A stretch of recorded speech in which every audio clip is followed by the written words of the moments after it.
Şuma halkan gelin qyz erki adamlaryň soragyny näme? Biz namaz okuysak yürüğümüz yarılıp barıya diye kuluyundan marp bilmeyes diye. Näjire bolýaşy? Men inşallah jogabyny aýdyp berjek, gadryny bilen aýdyljak görüňler. Eşitdirin doganjyklara. Hudaýyň ýanynda ýüzgara bolup sataşamasyn. Öten akşam geçip gitti değil mi? Geçti, derrew geçti. Bir yattık, bir turduk, bir gece tamam geçti. Bir döwrümizde geçecekdir ha. Ola konulukun şu yurtta kim padişah varmış? 2000 yıl mı nadir? 1500 yıl mı nadir? Sasani padişahlar varmış. Eser var. Sürlük gitti hemmesi. Döwür geçýändir ha. Bizim döwrümizde geçecektir ha. Kızgın bazarı da olsa, kızgın mektebi de olsa, kızgın kelası da olsa, kızgın danışkası da olsa da, kızgın bolup duran 3 mülek bir gün tätil bolaýandyr ha. Adam Allah'ın melleldir ha. Hemişe kurrun da awvel özüme gerek nasihat kurrun. Ondan siz Türkmen dogançyklarymyzda ak nasihat da. Şurrun geňzat dehret kılıp namazlyga şin men barıp bilemek yürüğüm yarılıp barıya diýip aýtdy. Oham ege okuýasam da beter çalasym okuyup namazlygy ýygnamasam yürüğüm agzyndan çykyp barıya diýär. Häzir bir gow düşünmeli wurrunşy Kur'an aýdýa okuyup beraýyn bir teberrük. Auzu billahi mineşşeytanirracim. الذين آمنوا وتطمئن قلوبهم بذكر الله ألا بذكر الله تطمئن القلوب. Allah aydiye Kur'an-ı Kerim'de. Müslüman Allah diyse, Subhanallah diyse yüreği caylaşmalıdır diye. İnni bir benden sorağışı men zikretsem, tesbih sanasam ya namaz okuyusak bolsam yüreğim yarılıp barıya diye men bolcak derli. Men cevabı näme bolmaly? Men yol näme aýtmaly? Yoksa bir adam men hawsala bolýan ise bir namaz okuy diýiljek da şeriatda. Ya Peygamberimiz her haçan narahat bolsa derrew namazlyga minýänmişdik. Emme bir soraq bir men namaza barsam yüreğim yarılıp barýar diye. İnşallah ak jogabyny ak dermanyny aýdyn, ýen aýdýan gadryny bilen aýdylýan görürüň. Awwal qisi Peygamberimiz aleyhissalatu vesselam aýdýar: "İnne şeytane yecri min ibni Adem mecra'd dem." Hadisun sahih muttefakun aleyh. Peygamberimiz aýdýar: "Şeytan adamın damarlarynyň içinde kan barýan ýerine şeytan barýandyr" diýär. Adamın kan barýan ýerine şeytan barýandyr diýär. Bibenläni şeytan düp eýeläpdirdi. Inni näme men waswas etýär? Namaz okuysa bir neçe etýän günäleri var, derrew şonu ýadyna salýar. Eger namaz okuysaň ol egin maşdan aýyrmaly bolýan. Eger namaz okuysaň o irtibatyň aýyrmaly bolýan, haram irtibaty.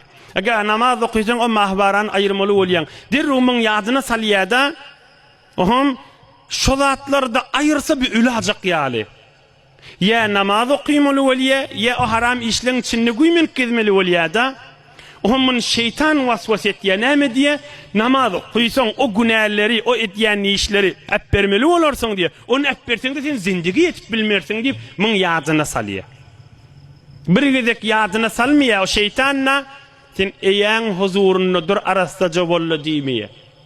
Eýäňe bir gün öwürlip barjakdyrsyň diýmeýär. Ey cemaatler,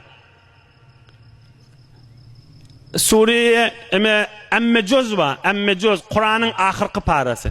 Hefteyek diýip aýtýarsy biz. Kur'an-ı Kerim'in ahirki parası.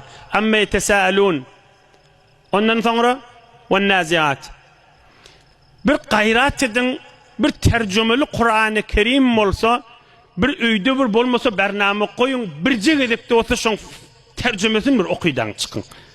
Emme yetesâelûndan ta kul a'udhu bi rabbin nâs barýança. Amma yetesâelûn kıyamadın gurrun etýär. Ve naziat kıyamadın gurrun. Ondan soň näme sure gelýär? Abasa we tawalla. Kıyamatın görüňi ba.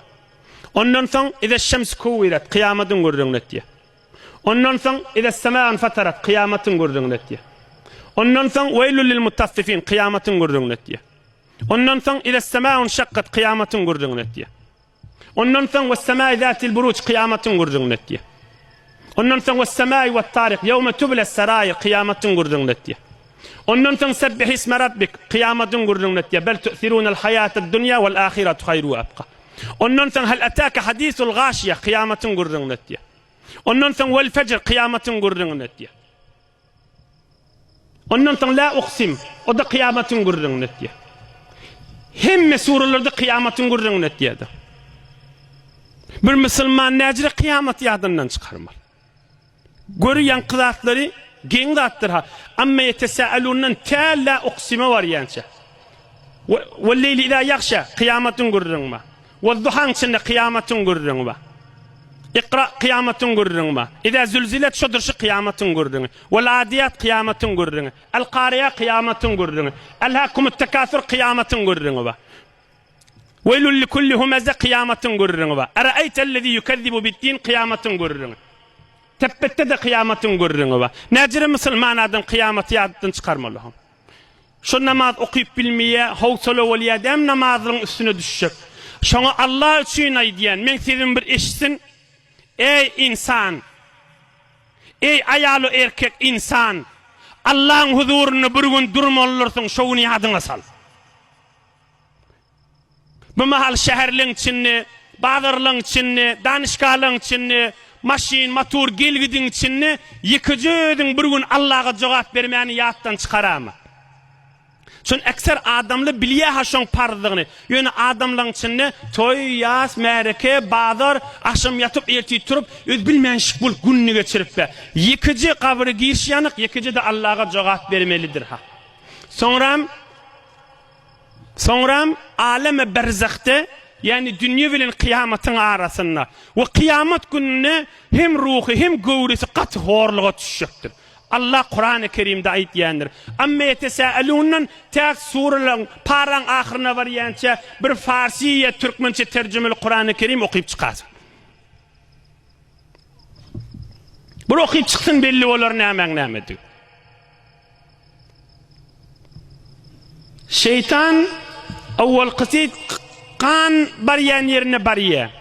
Ohm adam näme etmeli? Awwalin zady bir kıyamat haçan kıyamada oracakdı belli de.